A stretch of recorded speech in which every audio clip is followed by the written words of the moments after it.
I wanted to talk to you today about relational proprioception.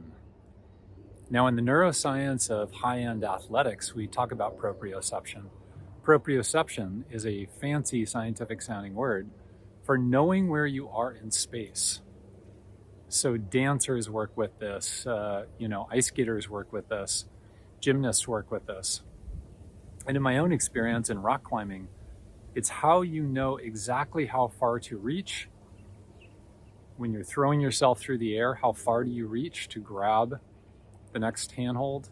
How far do you flick your foot out to just barely flick it onto a little chunk of rock to stabilize yourself during the next movement?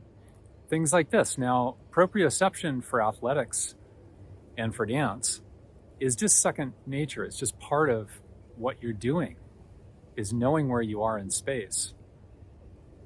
But for most of us in relationships, we don't know where we are in relation to the relationship. We feel lost. We don't know what to say, what not to say. We don't know when to really dig in during a misunderstanding and when to actually kind of calmly let things flow a bit. And these are where we get tangled up. The lack of relational proprioception. This is part of what we're going to take on in Tap Your Relational Intuition, the course that's coming up February 18th. This is what we're going to take on, is actually not just how to figure these things out, but how to do it quickly during complicated situations. This is a very unique course. The material that's flowing into this course are two sets of teachings that most people know nothing about, including you well-trained meditators and Buddhists. So please come.